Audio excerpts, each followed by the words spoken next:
الحمد لله نحمده ونستعينه ونستغفره ونؤمن به ونتوكل عليه ونعوذ بالله من شرور أنفسنا ومن سيئات أعمالنا من يهده الله فلا مضل له ومن يضلله فلا هادي له ونشهد أن لا إله إلا الله وحده لا شريك له ونشهد أن سيدنا وسندنا مولانا محمدا عبده ورسوله قال الله تبارك وتعالى في القرآن المجيد أعوذ بالله من الشيطان الرجيم بسم الله الرحمن الرحيم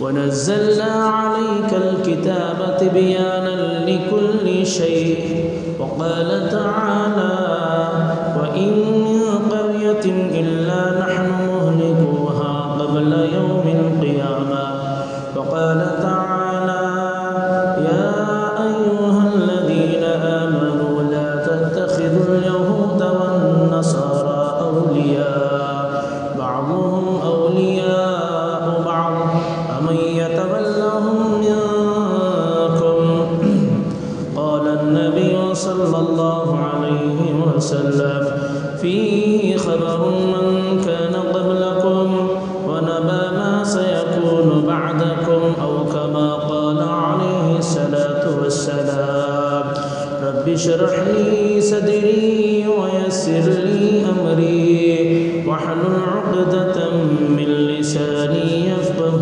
قولي سبحانك لا علم لنا إلا ما علمتنا إنك أنت العليم الحكيم اللهم صل على سيدنا محمد وعلى آل سيدنا محمد صلاة تكون لك رضا ولحقه أداء وأعطه الوسيلة والمقام المحمود الذي وعدته واجزه عنا ما هو أهله واجزه نبيا عن واجزه أفضل ما جزيت نبيا عن أمته وصل على جميع إخوانه من النبيين والصالحين. معزز سامعین کرام، میں نے آپ کے سامنے قرآن مجید کی دو آیتوں کا ٹکڑا پیش کیا اور ایک حدیث کا ٹکڑا آپ حضرات کے سامنے پیش کیا. عنوان تقریباً 2 جمعہ سے یہ چل رہا ہے پیشن گوئیاں، آئندہ ہونے کے والے احوال جو حضور پاک صلی اللہ علیہ وسلم نے بتائے. کچھ باتیں آپ کے سامنے آئی اور ہم نے غور و فکر بھی کیا کہ یہودیوں کے نقش قدم پر یہ امت چلے گی، بالکل پورے نقش قدم پر چلے گی. ان میں سے کچھ چیزوں پر امت چل رہی ہے، وہ آپ حضرات کے سامنے ہے، وہ علم میں بھی ہے. کھول کھول کر بیان کر دیا کہ امت کس طرح جان کر یا انجانے میں یہود و نصارہ کے طور طریقے پر چل رہی ہے.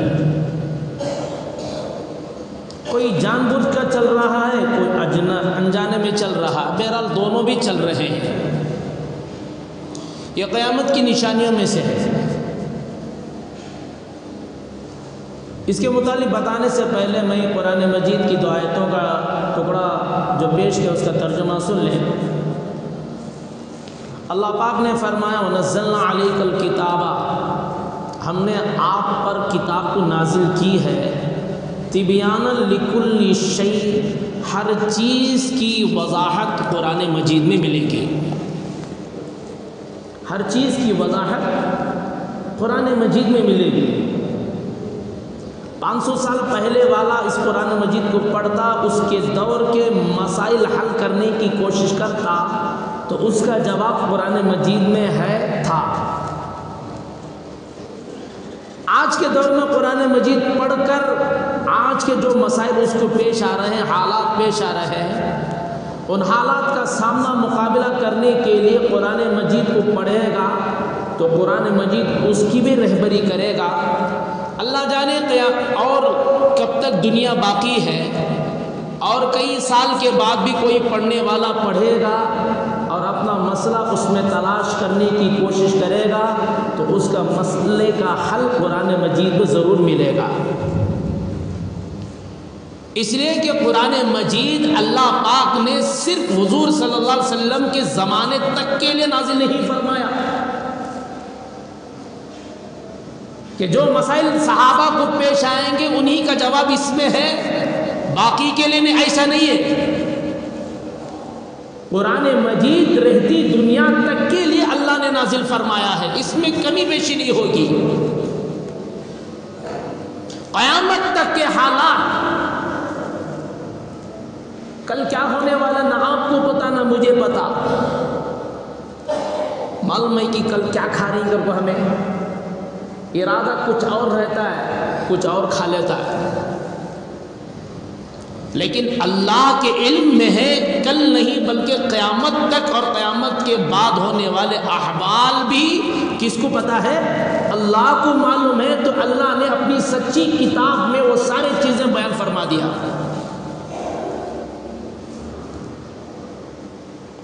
یہ الگ بات ہے، یہ افسوس کی بات ہے کہ امت کے سامنے اللہ نے سچی کتاب کو نازل فرمایا، لیکن امت کے لیے امت کو اتنا وقت نہیں ہے کہ اس سچی کتاب کو تلاش کرے، اس میں کیا اللہ نے بیان فرمایا ہے اس کو معلوم کرنے کے لیے آج امت کے پاس وقت نہیں ہے۔ کرنے والے کے لیے تو وقت ہے، نہ کرنے والے بہانہ بنانے والے کے لیے جو ہے وقت نہیں ہے، ورنہ اپنی ضروریات پوری کرنے کے لیے اس کے پاس وقت ہے، اپنی ضروریات پوری کرنے کے لیے اس کے پاس وقت ہے۔ وقت نہیں ہے تو اللہ کے کلام سمجھنے کے لیے وقت نہیں ہے، لیکن اس میں اللہ نے مسائل کا حل رکھا ہے، اور کامیاب ہوں گے وہ لوگ جو اس کو تھامے ہوئے ہیں۔ اللہ پاک ان کی نسلوں کی حفاظت فرمائیں گے، ان کے نسلوں کو باقی رکھے گا اللہ پاک۔ آج اپنے کاروبار میں رہ کر آج ہم لوگوں کو اپنے اطمینان کے ساتھ گھروں میں رہ کر اور خوشی کے ماحول میں رہ کر بھی آج ہم لوگوں کو جو ہے قرآن مجید اٹھانے کی توفیق نہیں مل رہی ہے۔ ایک وہ حالات دیکھو کہ جہاں پر جنگ کا ماحول ہے، کھانے کے لیے ان کو کھانا صحیح سے میسر نہیں ہے، اس حالت میں بھی وہ قرآن مجید کو تھامے ہوئے ہیں اور اس کی تلاوت کر رہے ہیں۔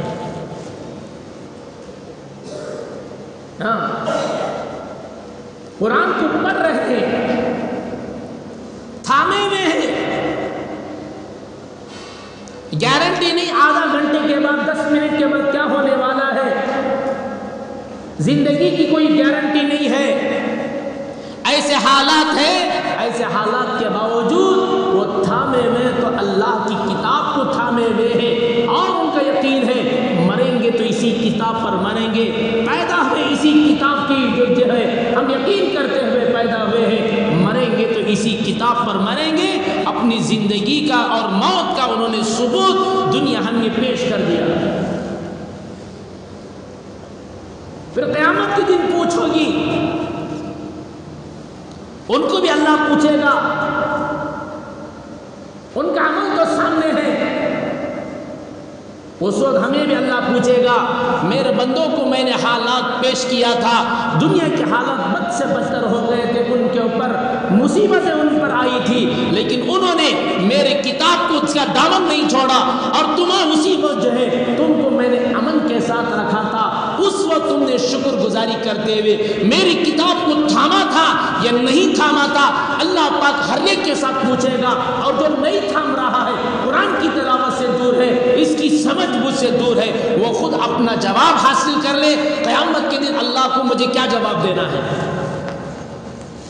وہاں تو ہر ایک کے ساتھ سوال ہوگا، سب کو جواب دینا پڑے گا،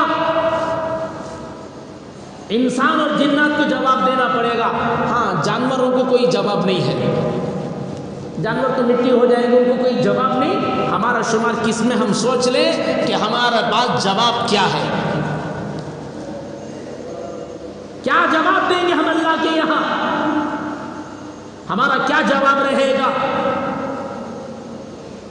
کوئی عذر پیش نہیں کر سکتا کہ مجھے وہ زبان نہیں آ سکتی تھی، مجھے نہیں معلوم ہوتا تھا، ایسا جواب تو اللہ کے ہم نہیں پیش کر سکتا تھا۔ اس لیے کہ جو زبان تو جانتا ہے، اس زبان میں اللہ نے علماء کو کھڑا کر کے اس کی کتاب کو سمجھانے والوں کے لیے کھڑا کیا ہے۔ حالات جوں سے جوں بدتر ہوتے جائیں گے، بدتر ہوتے جائیں گے۔ وَإِن مِّن قَرْيَةٍ إِلَّا نَحْنُ مُهْلِكُوهَا قَبْلَ يَوْمِ الْقِيَامَةِ۔ آج مسلمان سوچتا ہے، غور کرتا ہے، اس کی فکر یہ ہے فلاں ملک میں جو ہو رہا ہے وہ تو فلاں ملک میں ہو رہا ہے، میں تو بڑا امن کے ساتھ ہوں، اطمینان کے ساتھ ہوں، کاروبار کو جا رہا ہوں، بیوی بچوں کے ساتھ ہوں، بڑی اطمینان کی زندگی میری گزر رہی ہے، مجھے کیوں پریشان ہونا ہے؟ پھر کمزور ایمان والے کہتے ہیں، کمزور ایمان والوں کا اعتراض ہے، کیا ضرورت تھی ان مٹھی پر لوگوں کو ایسے خبیث کے ساتھ، ایسے طاقتور کے ساتھ لڑنے کی کیا ضرورت تھی؟ جس کے دل میں پیدا ہوا کمزور ایمان والوں نے، ارے اگر یہی سوال صحیح ہوتا تو پھر اعتراض کرنا چاہیے تھا۔ غزوہ بدر میں 313 تھے، ادھر کفار مشرکین ہزاروں کی تعداد میں تھے، کیا اعتراض کرو گے؟ نبی پر اعتراض کریں، نعوذ باللہ، ایمان سے کون سے دور ہو جائے گا؟ صحابہ سے کون سے ایمان کا صحابہ اعتراض کرے گا؟ وہ بد سے بدترین بددین ہو جائے گا۔ وہ ایمان کس کا نام ہے؟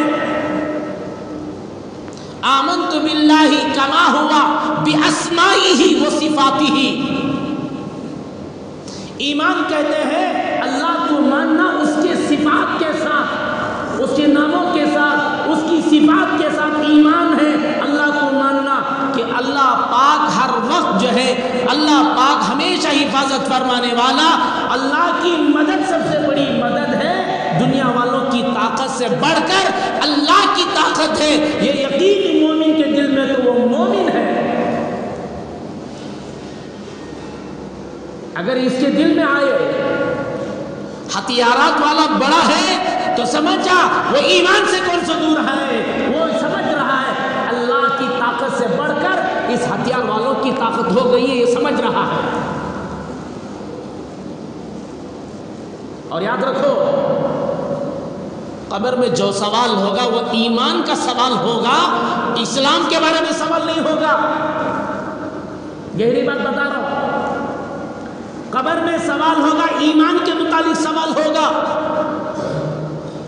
آخرت میں اسلام کے بارے میں سوال ہوگا، یعنی اسلامی تعلیمات کے بارے میں، نماز پڑھا نہیں پڑھا، روزہ رکھا نہیں رکھا، یتیموں کے ساتھ اچھا سلوک کیا نہیں کیا، صدقہ کیا نہیں کیا، زکوٰۃ دیا نہیں دیا، حج کیا نہیں کیا، عمرہ کیا نہیں کیا، یہ سارے سوالات جو ہے قبر میں سوال نہیں ہوں گے، یہ سوالات میدان حشر میں قیامت کے دن ہوں گے۔ یہ اسلام کی تعلیمات ہے، نماز، روزہ، فلاں فلاں، بیوی بیوی کے ساتھ اچھا سلوک، ماں باپ کے ساتھ اچھا سلوک، پڑوسیوں کے ساتھ اچھا سلوک، یہ سارے کے سارے سوالات کہاں ہوں گے؟ قبر میں نہیں، میدان حشر میں قیامت کے دن ہوں گے یہ سوالات۔ ایمان کا سوال قبر میں ہوگا، اور جو ایمان کے سوال میں کامیاب ہوگا اسی کا سوال میدان حشر میں اسلام کے بارے میں، اس کے بارے میں سوال ہوگا، اسلام کی تعلیمات کے بارے میں اسی آدمی سے سوال ہوگا جو یہاں پر ایمان کے سوال میں کامیاب ہوا۔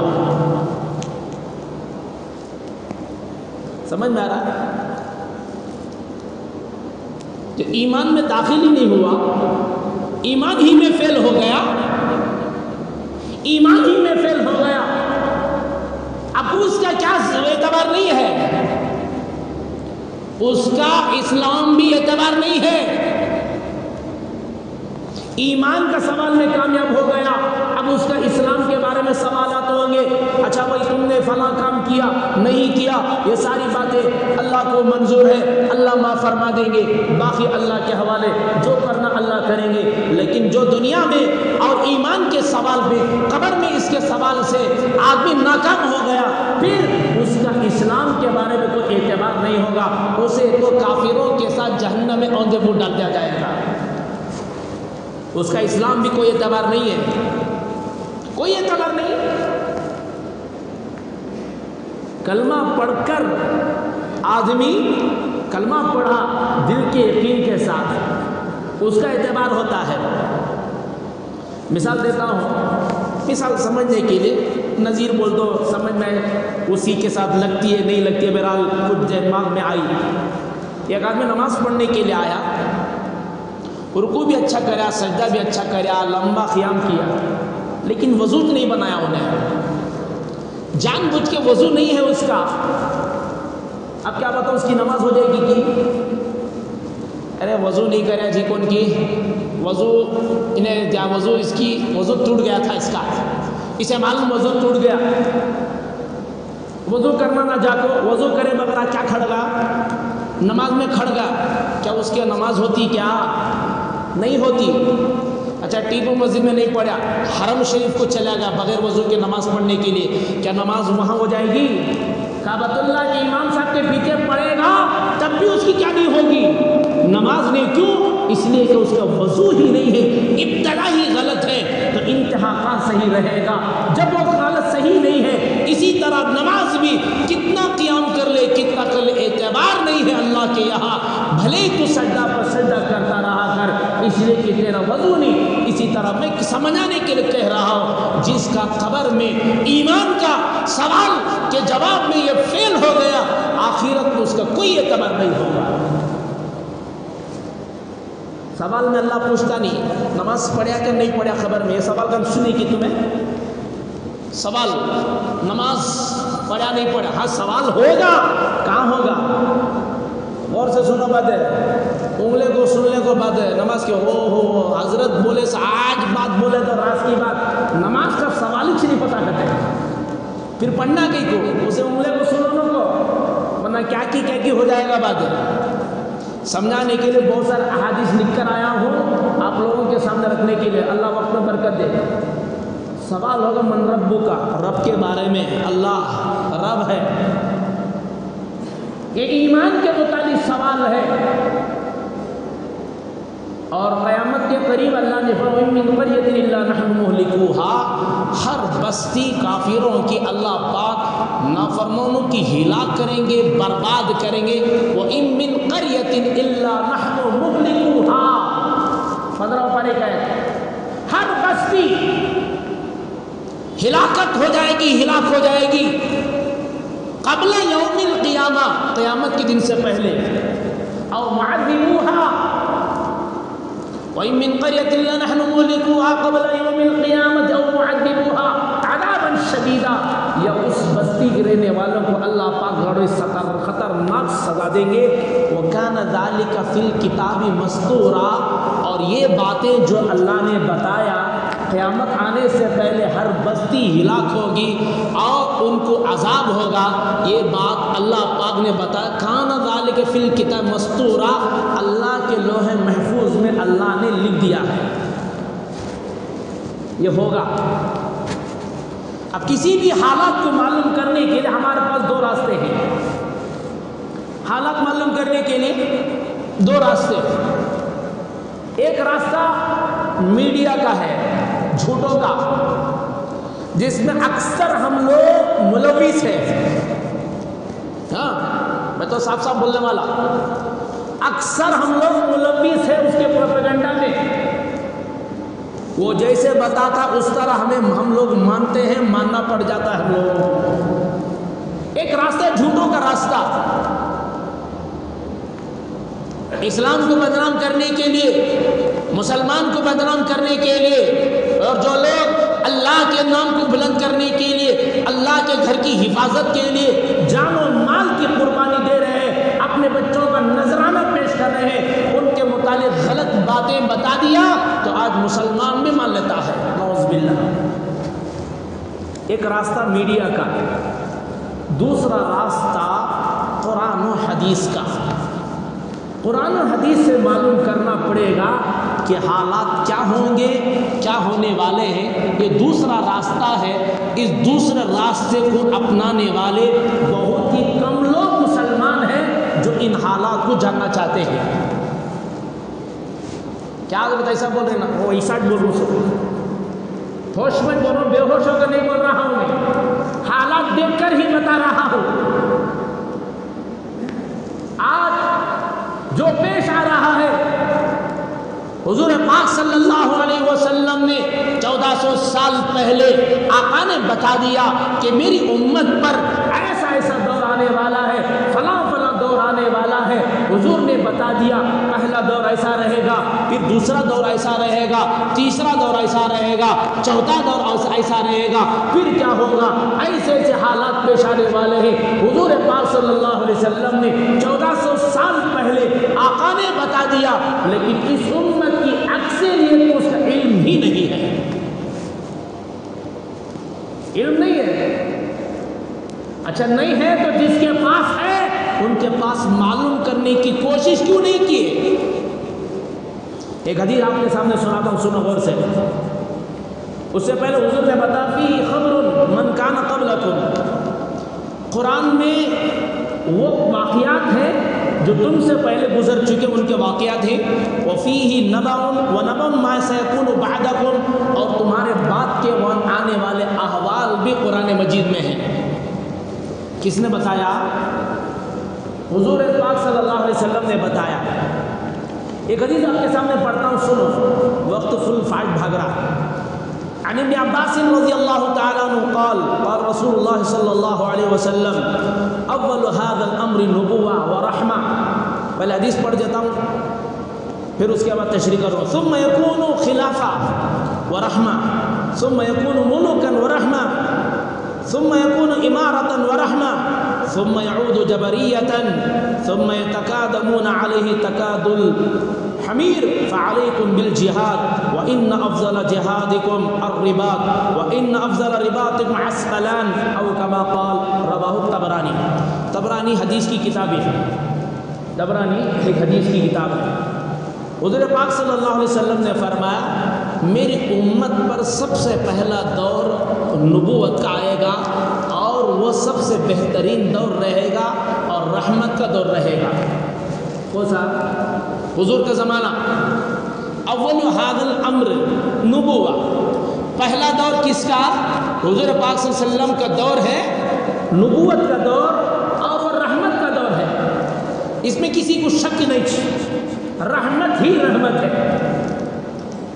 ثم يكون خلافة، پھر خلافت کا دور شروع ہوگا، وہ رحمہ، پھر خلافت کا دور شروع ہوگا۔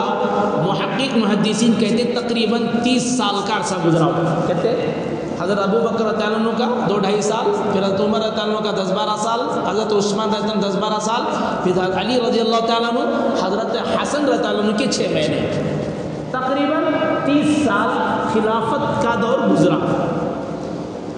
اور اس کے بارے میں حضور نے گارنٹی دی ثم یکون خلافۃ ورحمہ، وہ بھی رحمت کا دور رہے گا۔ کیسا دور؟ رحمت کا دور۔ یہ آنے والے حالات حضور بتا رہے ہیں، سو غور سے سنو۔ آج تک کی حالت اس مختصر حدیث میں حضور بتا دی ہے، غور سے سنیں معلوم ہوتا ہے۔ ثم یکون ملوکا ورحمہ، پھر خلافت کے بعد بادشاہی کا دور شروع ہوگا، بادشاہت کا دور شروع ہوگا، لیکن بادشاہت کا دور بھی امت کے لیے رحمت کا دور رہے گا۔ کیسا دور رہے گا؟ امت کے لیے رحمت، اس میں بھی کچھ کیا رہے گی؟ رحمت کی رہے گی۔ جیسے خلافت، جیسے کہ بنو امیہ کا دور ہوا، بنو عباسیہ کا دور ہوا، تقریباً 500-600 سال تک بنو عباس، حضرت عباس رضی اللہ عنہ کی اولاد حکومت کی، یہ وہ گزرا، لیکن حضور نے بتایا وہ بھی رحمت کا دور رہا۔ ثم یکون امارۃ ورحمہ، پھر اس کے بعد حضور پاک صلی اللہ علیہ وسلم نے بتایا امارت کا دور رہے گا، امارت کا بلڈنگ نہ امیر رہے گا، وہ بھی کیا رہے گا؟ رحمت کا دور رہے گا۔ علماء نے بتایا یہ دور خلافت عثمانیہ تک چلا تھا، آج سے 100-125 سال پہلے تک چلا۔ حضور اس زمانے کو امارتاً و رحمہ بتایا، رحمت کا دور رہے گا، اس میں بھی کچھ نہ کچھ رحمت رہے گی۔ جب تک خلافت عثمانیہ ترکی کی باقی تھی، کسی کو مجال نہیں تھی کہ جب بیت المقدس پر حملہ کرے یا کسی مسلمان ملک پر حملہ کرے، کسی کو مجال نہیں تھی، کیونکہ پوری کی پوری طاقت اکٹھی تھی۔ کیا تھی؟ اکٹھی تھی۔ اب 100 سال بعد، 100 سال پہلے کیا ہوا؟ پورے ملک جو ہے 55-50 ملک میں بڑھ گئے، طاقت بھی کیا ہو گئی؟ بڑھ گئی۔ پھر اس دور کے بارے میں سنو حضور کیا فرما رہے ہیں، ثم یعود جبریۃً، پھر اس کے بعد امارت کے دور کے بعد جبری، زبردستی ملکوں پر حملہ کرنے والے لوگ آئیں گے۔ کیا آئیں گے؟ زبردستی بادشاہ بنے گا، زبردستی بادشاہ بنے گا، لوگوں کی پسند پر نہیں، دھوکہ دے کر وہ اس کی بندوق کی نوک پر وہ رہے گا تو یہ بندوق کی نوک پر آئے گا، زبردستی ملکوں کے بادشاہ بنیں گے۔ اور کرو، ملک شام میں کیا ہے، سعودی میں کیا ہے، عراق میں کیا ہے، حضور بتا جبریہ زبردستی اپنے ملک پر قابض رہیں گے۔ پھر آگے بتا ثم تقادمون علیہ تقادم الحمیر، پھر وہ لوگ ایسے رہیں گے جس طرح گدھے اور خچر کی طرح وہ لوگ ایک دوسرے کو ٹوٹ پڑیں گے، جس طرح گدھا اور خچر جانور جو چارہ پر ایک دوسرے کو لات مار کر جو ہے وہ کہے گا میں چارہ کھاؤں گا، وہ کہے گا میں چارہ کھاؤں گا، اسی طرح مال کے لیے، عہدے کے لیے ایک دوسرے پر چال چڑھائی کرتے رہیں گے، مال کی ہرس کے لیے، عہدے کی ہرس کے لیے ایسے لوگ پیدا ہوں گے۔ پھر فرمایا تو اس وقت کیا ہے، فعلیکم بالجہاد، حضور نے فرمایا ان کے مقابلے کے لیے آدمی کو کھڑا ہونا پڑے گا۔ وَإِنَّ أَفْضَلَ جِهَادِكُمْ الرِّبَاط، اور تمہارا بہترین جہاد کیا ہے؟ الرباط ہے۔ رباط کہتے ہیں مظلوموں کا ساتھ دینا۔ کیا دینا؟ مظلوموں کا ساتھ دینا، اور اپنی سرحد پر دشمن کو نہ آنا دینے کے لیے کوشش کرنے کو الرباط کہتے ہیں۔ سمجھ میں آ رہا؟ سرحد کا تو معلوم ہے، بارڈر، اپنے بارڈر، اپنے ملک میں، اپنے شہر میں دشمن داخل ہونے کے لیے کوشش کرے گا، اس کا دفاع کرنے کو کیا کہتے ہیں؟ الرباط کہتے ہیں۔ اور آگے سنو، دماغ ذرا بھگاؤ کہاں ہو رہا ہے ایسا اگر کو، اور آگے حضور کی پیشن کو ہی سنو۔ وَإِنَّ أَفْضَلَ رِبَاطِكُمْ عَسْقَلَانَ، اور بہترین اپنے سرحدوں کی، اپنے بارڈروں کی حفاظت کرنے والے عسقلان شہر میں رہیں گے۔ عسقلان شہر کیا ہے بھئی؟ ناموں کی تبدیلی ہو جاتی ہے، پہلے کرناٹک کا نام ریاست میسور تھا، معلوم ہے؟ وہ بھی نہیں معلوم کی کیا قوم کی میسور تھا بھئی، ہمارے بادشاہ کے زمانے میں، حضرت بادشاہ کا ٹیپو سلطان شاہ رحمت کے زمانے میں پورے کرناٹک ریاست میسور تھا، پھر سکڑتے ہوئے میسور ایک شہر کا نام ہو گیا۔